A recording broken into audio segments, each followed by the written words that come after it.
Petang pun berganti malam. Tidak ada yang aneh di malam yang Saini lewati. Begitu pula dengan Asma. Hingga pagi hari mereka menjalankan rutinitas seperti biasa. Namun kali ini Saini tidak pergi melaut. Dia membantu pekerjaan Asma untuk meringankan beban Asma sedikit. Sesekali Saini mengitari sungai melihat-lihat apakah buaya yang dikatakan Satar kemarin akan datang. Hingga siang hari dia tidak juga menemukan apa-apa. Dia pun memutuskan pulang ke rumah untuk makan siang. Sesampainya di rumah, Saini langsung menuju dapur. Di lantai beralaskan tikar anyaman, sudah terletak lauk dan nasi yang siap untuk segera disantap. "Gimana Pak? Bapak nemu nggak?" "Nggak ada Bu. Bapak udah telusuri sungai namun tidak menemukan buaya. Sungai itu kan memang tidak dihuni buaya. Selama Bapak mencari ikan juga nggak pernah ketemu," ucap Saini yang mulai tidak percaya kepada pesan Satar semalam. "Ya udah kalau gitu Pak, makan dulu." Asma pun mengambil piring dan memberikannya kepada Saini, juga anak-anaknya. Jadi cerita ini hanya fokus kepada Saini dan Asma. Maaf jika anaknya jarang timbul. Setelah makan, Saini pun beristirahat, sementara Asma duduk di teras rumah. Lalu pada pukul 3 sore, Asma seperti melihat ada sesuatu yang mendekat ke arah pekarangan rumahnya. Dia berjalan pelan dengan langkah kecilnya.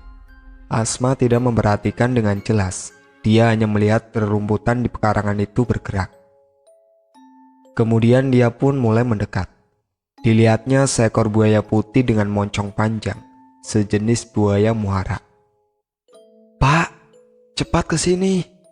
Dia datang," teriak Asma sambil memperhatikan buaya itu. Saini yang mendengar itu pun tercekat dari tidurnya dan langsung bergegas keluar. "Mana Bu?" "Itu Pak, Nurasana sudah datang," ucap Asma terdengar seperti haru namun tidak menangis. Melihat buaya itu awalnya Saini takut untuk memegangnya. Setelah dia coba ternyata buaya itu jinak dan tidak agresif ketika dipegang. "Cepat gendong Pak, bawa ke rumah." "Tunggu dulu Bu, nanti kalau Bapak digigit gimana?" ujar Saini yang sedikit merasa takut. Namun siapa sangka naluri seorang ibu kuat, dan dia yakin tidak akan apa-apa, dan seorang anak tidak akan menyakiti ibunya. Kemudian Asma pun segera menggendong buaya itu, tanpa menghiraukan rasa takut. Asma lalu masuk ke dalam rumah, dan diikuti Saini yang merasa sedikit malu. "Kita letakkan di mana dulu Pak?" "Letak di baskom besar aja dulu Bu. Besok Bapak akan buatkan kamar khusus untuk Nurasana," ucap Saini. Kemudian diletakkanlah buaya itu di dalam baskom.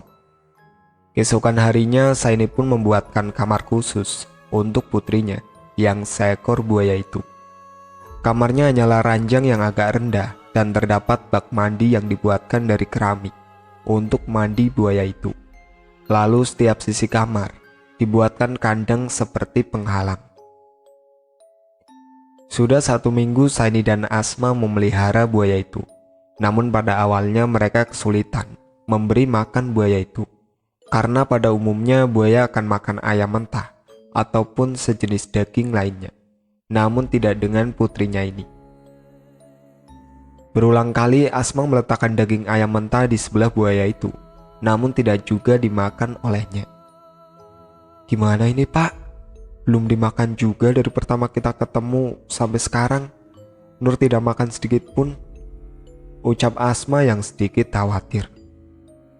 "Ya nggak tahu Bu, coba Ibu ingat-ingat, sewaktu mengandung kemarin suka makan apa?" Kemudian Asma pun teringat, dia pernah ngidam mau ayam bakar sewaktu malam Senin. Bahkan setiap malam Senin dan malam Jumat, Asma selalu menyuruh Saini untuk membeli ayam bakar.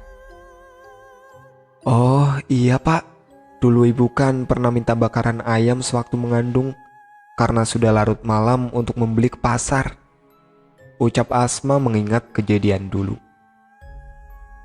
Iya bu, ibu juga sering minta belikan ayam bakar ketika bapak ke pasar. Kalau begitu coba kasih ayam bakar aja pak, siapa tahu Nur mau makan. Iya bu, bapak ke pasar dulu, ucap Saini sambil menggunakan bajunya dan pergi keluar. Tak lama Saini pun pulang dari pasar dan membawa ayam bakar. Ayam tadi kembali dia letakkan di hadapan Nur Hasanah, namun tidak juga dimakannya. Tunggu sampai besok aja pak, malam ini kan malam Senin. Siapa tahu dia makannya mengikut ibu sewaktu ngidam dulu, ucap Asma kepada Saini. Saini hanya membalas dengan mengangguk sambil memperhatikan Nur Hasanah. Hingga malam pun tiba, benar saja, ayam yang dibeli Saini tadi perlahan dilahap Nur. Asma yang sedari tadi memperhatikan Nur pun tersenyum melihat anaknya makan. Meskipun dalam keadaan tubuh buaya, Asma tetap menyayangi anaknya tersebut. Pagi harinya seperti biasa, Saini pun kembali pergi melaut. Sementara Asma di rumah mengerjakan pekerjaan rumahnya. Ketika cahaya matahari mulai terang, Asma pun berpikir jika Nur mau berjemur, karena buaya memang identik dengan berjemur di matahari. Kamu pasti mau berjemur kan? Ini ibu bukain jendelanya, biar sinar matahari bisa masuk, ucap Asma sendiri, yakin jika Nur mengerti ucapannya. Kemudian dibukanya jendela dari kamar Nur tersebut, hingga sinarnya mengenai Nur. Namun Nur justru menjauh dari sinar itu, mendekat ke tempat yang lebih teduh. Lah, kenapa nak? Tak mau berjemur?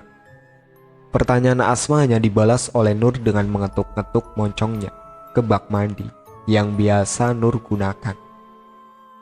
Ya udah, kalau gitu ibu tutup lagi jendelanya, ucap Asma memberikan perhatian kepada Nur. Hari ke hari, minggu ke minggu, kabar tentang Saini dan Asma memelihara buaya pun tersebar di desa. Ada sebagian orang menganggap itu tidak wajar, dan ada juga yang menganggap jika itu berlebihan. Hingga para warga yang penasaran pun mulai mendatangi rumah Asma dan Saini untuk menanyakan perihal tersebut. Saini maupun Asma menceritakan menurut mimpi mereka masing-masing. Ada orang sebagian percaya, namun ada sebagian menghina, bahkan mengejek mereka. Namun Asma yakin jika semua ini akan ada hikmahnya. Tahun demi tahun mereka lewati. Asma sering didatangi Nur Hasanah di dalam mimpi. Mimpinya hanyalah mimpi biasa tentang pengaduan seorang anak kepada sang ibu. Di dalam mimpi, Asma seperti benar-benar memiliki seorang anak perempuan pada umumnya, meskipun di dunia nyata raganya berbentuk buaya. Semenjak para warga datang, ternyata berita itu sangat cepat beredar dari mulut ke mulut.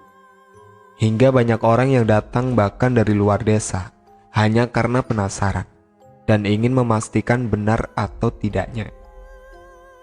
Meskipun awalnya Saini dan Asma sedikit kaku menjelaskannya karena terlalu sering, akhirnya dia mulai terbiasa tentang pertanyaan bagaimana dia bisa memiliki seekor anak buaya. Tahun ke tahun, mereka hadapi dengan banyaknya tamu yang datang. Bahkan sampai ada yang meminta air mandi bekas buaya tersebut dengan macam-macam keyakinan. Lama waktu berlalu, sehingga pada tahun 2007, hari Kamis, di waktu sehabis maghrib, seorang wanita kesurupan saat para warga sedang berada di rumah Asma, yang seperti biasa ingin tahu tentang Nur Hasanah. Wanita yang kesurupan ini tak lain ialah orang kampung mereka dan bukan dari pendatang dari luar desa. Assalamualaikum pak, bu. Wanita yang kesurupan ini langsung menyalami tangan Saini dan Asma, dan ternyata yang merasukinya adalah Nur Hasanah. Waalaikumsalam, serentak ucap Saini dan Asma pada waktu itu. Wanita yang kesurupan itu tampak duduk dengan melipat kakinya dengan mata terpejam. Sekarang umur saya sudah 16 tahun pak, "Bu, saya ingin menikah. Apakah Bapak dan Ibu merestuinya?"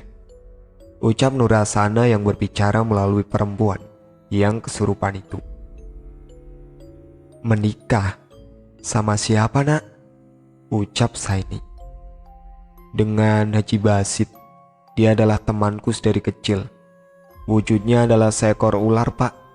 Dan dia berasal dari Kalimantan, sama seperti kakek." Mendengar itu, Saini dan Asma sedikit terkejut. Yang pertama Saini pikirkan adalah bagaimana dia akan menerjemahkan pernikahan itu di dunia nyata. Karena tidak mungkin rasanya orang akan percaya, apalagi datang. Yang ada nanti disangka malah dia orang gila. Tak lama setelah menyatakan itu, wanita yang dirasuki Nurasana, suaranya berubah seperti suara laki-laki yang terdengar sedikit berat. "Saya Basit bin Muhammad. Apa yang dikatakan putri Bapak itu memang benar. Saya akan menikah anak Bapak. Berapa uang mahar untuk putri Bapak?" ucap Basit yang berbicara melalui wanita yang kesurupan tadi. Sejenak Saini berpikir, kemudian, "Saya minta 10 juta. Gimana, Bu? Cukup kan?" tanya Saini kepada Asma.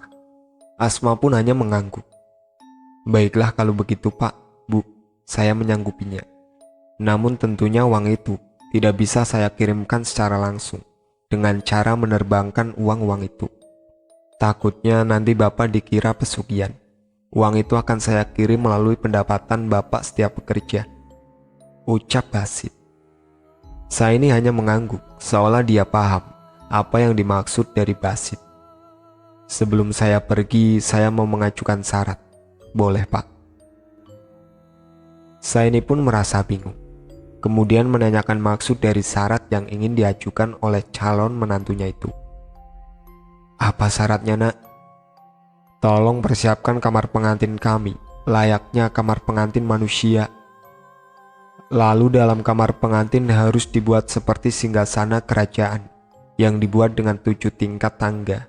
Dan buatlah hiasannya serba kuning," ucap dari Basit. Saini pun merasa janggal dengan syarat yang diajukan menantunya itu. Karena takut terjadi apa-apa, Saini pun menyanggupi syarat dari Basit tersebut.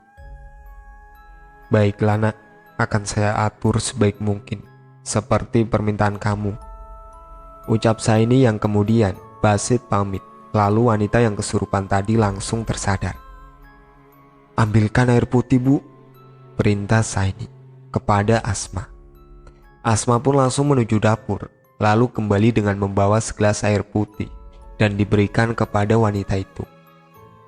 "Diminum dulu, Bu." "Iya, terima kasih," ucap wanita itu yang masih memulihkan kesadarannya. "Mohon maaf ya, Bu, tadi raga Ibu dipinjam sebentar sama anak saya. Apa tubuh Ibu ada yang sakit?" tanya Asma kepada wanita itu. Lalu wanita itu termenung sebentar. "Gak apa-apa kok, Bu, cuman kepala saya saja sedikit pusing," ucap wanita tadi. Asma dan Saini meminta maaf sekali lagi karena merasa tidak enak dengan wanita itu. Waktu pun berlalu. Rencana pernikahan Nurasana anaknya Saini yang berwujud buaya itu pun tersebar hampir 1 provinsi. Tak banyak yang menentang karena memang secara logika ini sangat tidak mungkin. Menjelang akad yang mana tanggalnya sudah ditentukan bertepatan awal tahun 2008 itu, begitu banyak warga dari luar desa berkunjung ke rumahnya. Menjelang awal tahun, Saini pun mulai mempersiapkan hal-hal tentang perencanaan pesta itu.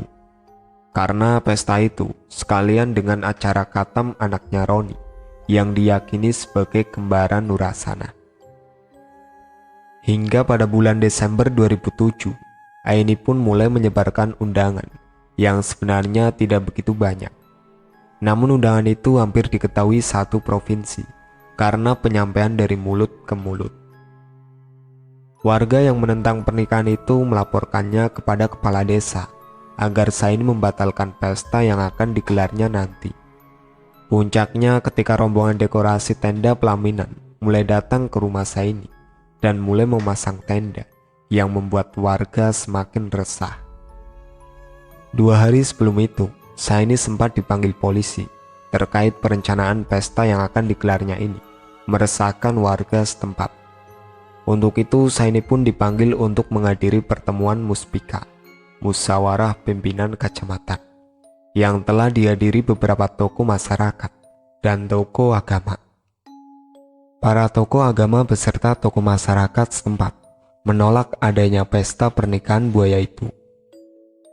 Kami menolak tentang rencana pernikahan Nurasana yang berwujud buaya, serta Basit yang tanpa wujud itu. Hanya dikatakan berwujud ular. Jangan sampai hal semacam ini menjadikan orang-orang awam menuju kesirikan. Memang tidak mungkin rasanya jika seekor buaya akan menikah dengan ular tanpa wujud. Untuk itu, sebaiknya Bapak membatalkan pernikahan ini. Namun untuk hatam anak Bapak yang pertama, Roni, tidak masalah, ucap seorang tokoh agama yang waktu itu ikut dalam muspika. Lalu para tokoh masyarakat setuju atas tanggapan dari para tokoh agama. Saini hanya bisa diam karena untuk membenarkan perihal putrinya itu pun tidak mungkin rasanya orang bisa percaya, karena memang sulit diterima oleh logika. Tak lama kepala polisi, sebut saja Pak Sarip, berkata, berdasarkan tanggapan dari tokoh agama serta tokoh masyarakat dan tidak adanya pembelaan dari pihak Pak Saini, kami pihak Kapolsek membenarkan jika Pak Saini harus membatalkan pesta pernikahan itu, terkecuali acara khatam tersebut, serta Pak Saini harus menarik kembali undangan yang telah disebar karena telah meresahkan warga. Sekian, terima kasih. Keputusan dari polisi itu hanya bisa diterima Saini, dan muspika pun dibubarkan. Saini pun pulang dengan wajah lesu. Sesampainya di rumah, ternyata Satar sudah ada di rumahnya. Dia tengah berbincang dengan Asma yang juga menunggu kepulangan Saini. Akhirnya Pak Saini pulang. Besok adalah hari pernikahan Nurasana dan akan dilakukan di alamnya mereka, ucap Satar, dan Saini tetap saja memasang wajah lesunya karena merasa kecewa atas keputusan pihak kepala kepolisian. Ada apa, Pak? Bagaimana pertanyaan pertemuan muspika tadi? Ujar Asma yang menyadari jika Saini sedang tidak baik-baik saja. Pesta pernikahan anak kita ditentang keras oleh para tokoh agama serta masyarakat. Bagaimana ini, Bu? Apakah kita akan membatalkannya?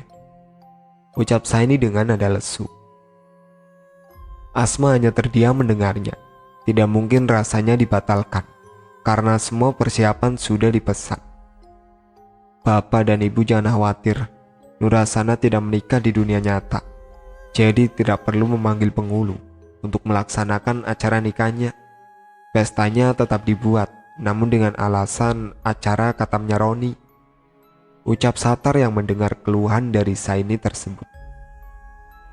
Mendengar itu, Saini sedikit lega, namun Asma penasaran bagaimana jalannya pernikahan anaknya itu. Lalu bagaimana kami akan melihat acara resepsinya, Pak? Besok saya akan ke sini membukakan batin Pak Saini dan Bu Asma.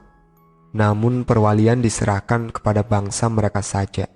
Bapak dan Ibu tidak bisa melakukan apa-apa, hanya bisa melihat, ucap Satar. Baiklah kalau begitu, Pak, asalkan semua berjalan lancar. Oke, besok saya akan datang lagi ke sini. Urusan tenda serta pelaminan, jangan Bapak dan Ibu batalkan. Saini dan Asma hanya mengangguk. Kemudian Satar pun berpamitan pulang. Saya pulang dulu, Pak, Bu. Assalamualaikum. Waalaikumsalam. Hari itu berlalu terasa sangat cepat, hingga pada keesokan harinya di pagi hari, Saini dan Asma menunggu kedatangan Satar. Namun Satar tak kunjung juga datang. Saini pun mulai gelisah. Dia mondar-mandir di depan pintu, berharap Satar segera datang. Aduh, kenapa Pak Satar belum datang juga ini? Sabar, Pak, mungkin dia ada alasan kenapa belum datang juga. Lalu tak lama Satar pun datang pada siang hari. "Maaf Pak, saya agak telat.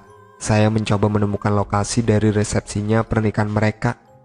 Dan baru saya temukan, kelihatannya nanti jam 2 baru akan dimulai akadnya. Saya sarankan lebih baik Bapak dan Ibu melihat waktu akadnya saja. Karena makhluk yang menghadiri acara mereka semua tidak berbentuk seperti manusia pada umumnya," ucap Satar yang waktu itu menjelaskan tentang penerawangannya setelah melepas sukma. "Baiklah Pak, lakukanlah yang terbaik." Satar mengangguk lalu mengatakan, "Tolong persiapkan kamar kosong hanya untuk kita bertiga." "Baik Pak, kapan kita mulai ke sana?" tanya Saini kepada Satar. "Nanti saja, sebelum jam 2 siang. Hingga jam pun menunjukkan jam 2 kurang 20 menit. Satar pun segera bangkit dari tempat duduknya. "Mari Pak, Bu, kita mulai melihat akadnya." "Iya ya, kesini kamarnya," ucap Asma yang berjalan menuju kamar yang telah disediakan, diikuti Saini dan Satar. Lalu setelah itu Satar pun duduk bersila di lantai, diikuti Asma dan Saini.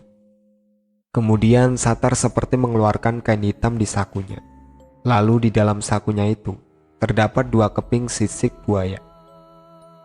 "Masing-masing Bapak Saini dan Ibu Asma pegang ini.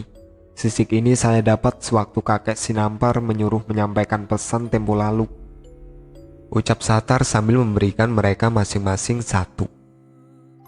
Saini dan Asma pun meraih sisik itu. "Jika Bapak ataupun Ibu merasa tidak kuat, lepaskan saja sisik itu. Dalam sukma yang terlepas sisik itu akan selalu tergenggam di tangan. Jadi jangan takut jika ingin kembali secara tiba-tiba." Saini dan Asma pun mengangguk, mengatakan jika mereka mengerti maksud dari Satar. Satar pun merapalkan mantra, lalu memegang pundak mereka masing-masing. Mata mereka pun mulai terpejam. Ketika Saini membuka mata, dia sudah berada di sebuah tempat yang dilihatnya seperti istana, namun jarak mereka dengan keramaian begitu jauh. Dilihatnya orang sangat ramai, berpakaian baju-baju adat seperti zaman dulu. Semua seperti manusia biasa.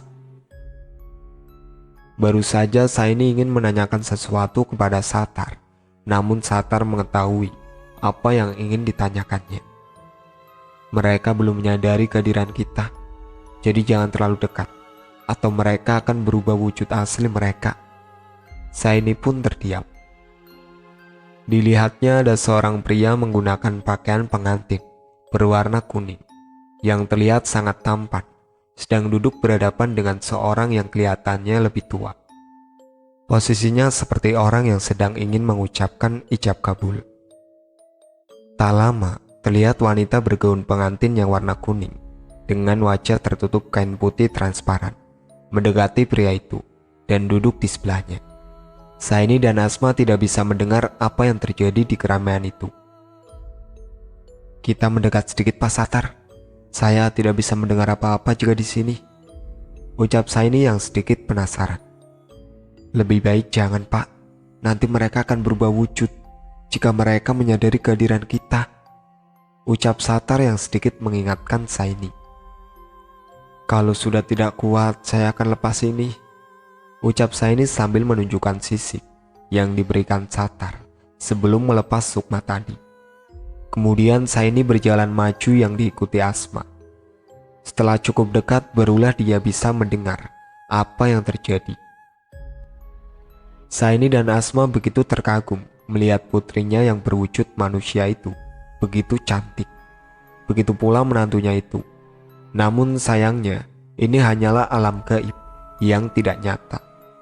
Begitulah mungkin di pikiran Saini dan Asma melihat putrinya yang akan segera menikah itu. Terlihat pengucapan ijab kabul pun telah sah diucapkan oleh Basit waktu itu. Kemudian Basit mencium kening Nur. Tak lama setelah itu, ternyata ada yang menyadari kehadiran Saini dan Asma. Sontak Satar pun langsung berteriak, "Lepaskan sisik itu!" Seketika semua orang yang hadir di sana berubah wujudnya sebenarnya. Ada yang bentuknya bermacam-macam, dari kerbau, banteng, monyet, kalajengking. Namun anehnya, bentuknya separuh manusia dan separuh hewan. Asma yang tidak kuat sontak langsung melepaskan sisik itu. Seketika Asma pun menghilang. Sementara Saini masih saja menggenggam sisik itu. Dia masih memperhatikan Nurasana yang dililit ular. Perlahan Nurasana pun berubah menjadi buaya. Matanya memandang Saini, seolah menyuruhnya untuk segera kembali ke alam nyata. Di kamar, Asma terengah menahan napas karena masih terkejut melihat makhluk-makhluk aneh itu. Sementara Saini masih saja dengan keadaan mata terpejam. "Cepat kembali, Pak. Kenapa masih di sana?" ucap Asma yang sedikit khawatir terhadap Saini. Kemudian Satar tiba-tiba meraih tangan Saini dengan cepat, melepaskan sisik itu di tangannya. Kemudian tak lama, Saini pun tersadar. Asma menangis sambil memeluk Saini. "Kenapa, Bu? Bapak tidak apa-apa kok. Ternyata mereka baik." Mendengar itu Satar pun mengingatkannya.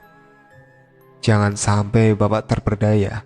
Justru baik itulah bermaksud untuk jahat."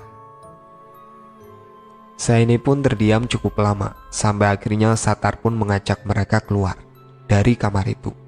Kemudian Satar pun berpamitan dengan Saini dan Asma. "Besok apapun yang terjadi, jangan dibatalkan acaranya ya Pak. Karena bisa saja terjadi hal yang tidak diinginkan jika sempat dibatalkan. Kedoknya atau anak Bapak Roni saja, biar warga tidak marah," ucap Satar sebelum pamit pulang.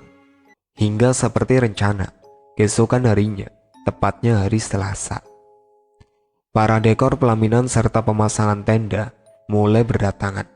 Para warga yang melihat mulai memanggil kepala desa dengan maksud ingin secara baik-baik tanpa ada kerusuhan.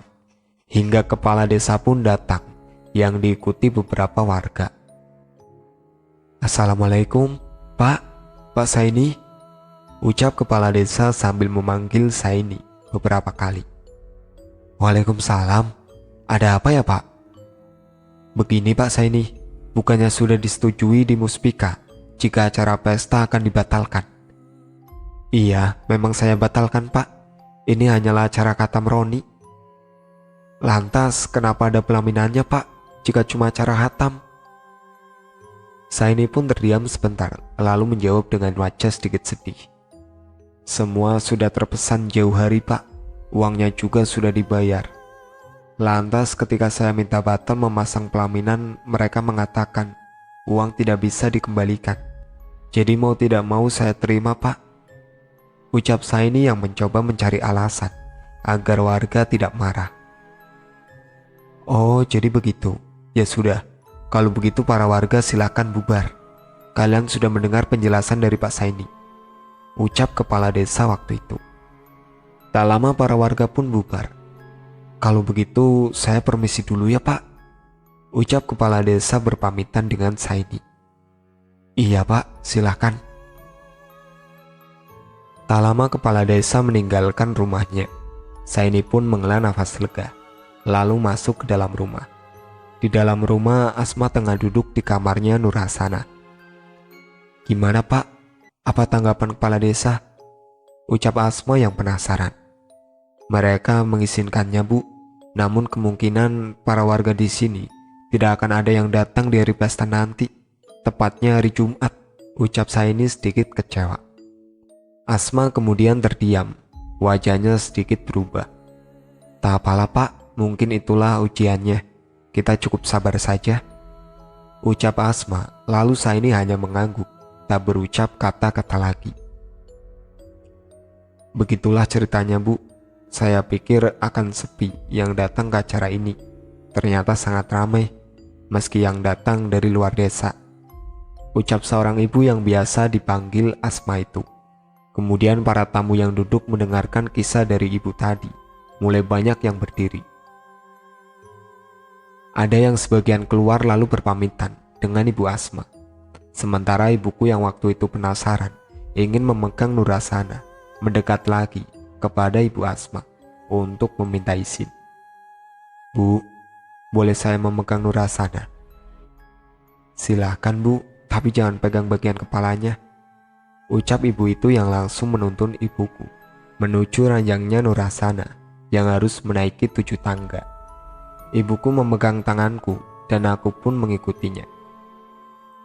Sesampainya di atas ranjang, buaya itu tetap terlihat tenang dengan sisik putih dan moncongnya yang panjang. Ketika ibuku mulai membelah tubuh buaya itu, aku pun ikut memegangnya. Terasa bergetar tanganku ketika mulai menyentuhnya. Namun setelah itu, aku pun mengajak ibuku untuk cepat keluar dari kamar itu.